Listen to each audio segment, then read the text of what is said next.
پیرزادہ صاحب یہ بتائیے گا کہ یہ جو 18ویں ترمیم ہے یہ کیا اس کی ایک شک چیلنج ہو سکتی ہے یا پوری ترمیم ہی ماورائے آئین ہے؟ یہ کیا ہے؟ نہیں ڈاکٹر صاحب، پریسیڈنٹ تو یہ ہے کہ پورے کے پورے قانون کو چیلنج کرنا ضروری نہیں ہے جی، اور اس میں کچھ شکیں جن پہ اعتراض ہو سکتے ہیں وہ چیلنج ہو سکتی ہیں اور کورٹ ان کو اسٹرائک ڈاؤن کر سکتی ہے. اچھا، اور 18ویں ترمیم کے سلسلے میں مجھے یہ کہنے دیجئے کہ میں شروع ہی سے کروں گا کہ جو انگریزی محاورہ ہے to open can of worms, یعنی ایک کیڑوں کا آپ ٹن کھولتے ہیں اور وہ چار طرف بھاگنے شروع کر دیتے ہیں. یہ تو پتہ نہیں میری سمجھ سے باہر ہے، قاصر ہوں میں کہ انہوں نے یہ کیا کیا ہے. چار جو بیسک فیچرز ہیں کانسٹیٹیوشن کے، جن کے اوپر پورا یہ جو ستون ہیں جن کے اوپر پورا یہ قائم ڈیپینڈ کرتا ہے، چاروں کے چاروں کو انہوں نے وائلیٹ کیا ہے. اور اس سے یہ سوال پیدا ہوتا ہے، چاروں ستون کون سے ہیں جناب والا؟ Parliamentary democracy.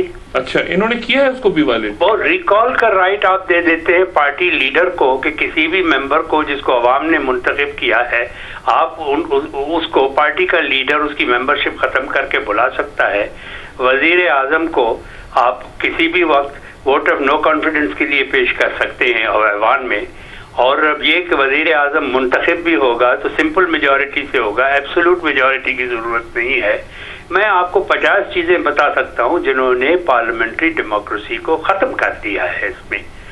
اور یہ کیا ہوا کہ پریزیڈنٹ سے تو پاور لے لی 58(2)(b) کی، یا appointment of chiefs of staff of the army, navy and air force, لیکن اسی پریزیڈنٹ کو آپ نے یہ بھی پاور دے دیا کہ کسی بھی وقت پرائم منسٹر کو کہے کہ جاؤ جا کے ووٹ آف کانفیڈنس لے لو.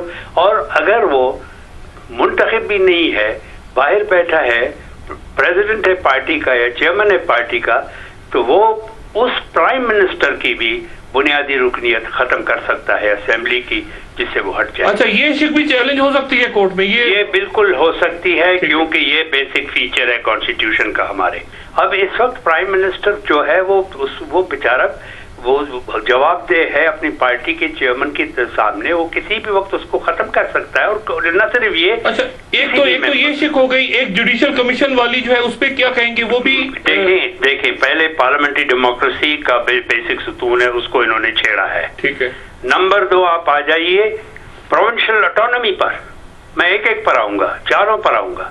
پروونشل اٹانومی میں انہوں نے یہ کیا کیا ہے کہ کنکرنٹ لسٹ کو ختم کرنا تھا، انہوں نے ختم کر کے اور وہ اختیارات صوبوں کو دینے تھے.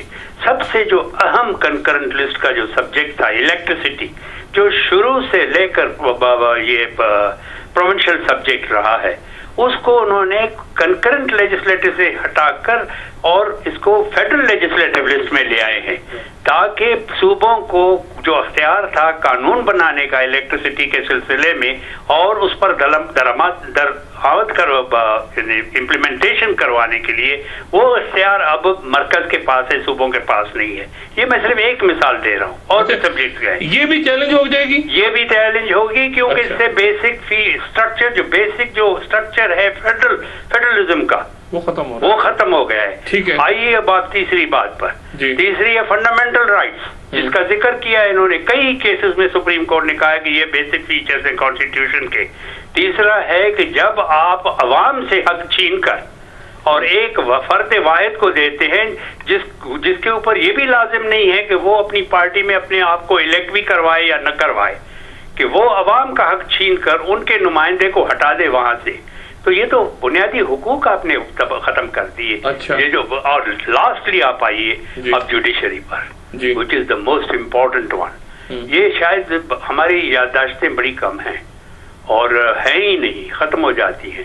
1972 کے کانسٹیٹیوشن کمیٹی جس کا میں چیئرمین تھا، اس نے یونینیمسلی ججز کے ریموول کا مسئلہ جو تھا وہ دیا تھا، اس کا اختیار دیا تھا انہوں نے سینٹ کی اسٹینڈنگ کمیٹی کو. جب اب یہ کہہ رہے ہیں جس طرح سے یونینیمسلی وہ پاس ہوا اور بل کی شکل میں پارلیمنٹ میں آیا. چیف جسٹس حمود الرحمان صاحب نے میرے سے بات کی، میں لا منسٹر تھا، اور 3 چیف جسٹسز تھے 3 ہائی کورٹ سے اس وقت، اور انہوں نے اپنے استعفے نکال کے دے دیے کہ ہم اتنی بڑی باڈی کے سامنے جواب دہ نہیں ہو سکتے، ہم ہیوملیشن برداشت نہیں کر سکتے، ہماری یہ انڈیپینڈنس ختم ہو جائے گی۔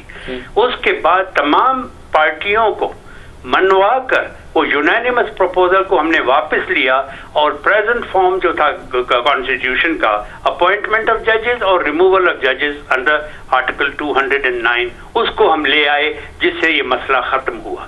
یہ تاریخ کو بھول جاتے ہیں۔ اچھا یہ بھی چیلنج نہیں، آپ یہ بتائیں، یہ تو یقیناً چیلنج ہوگا۔ اچھا یہ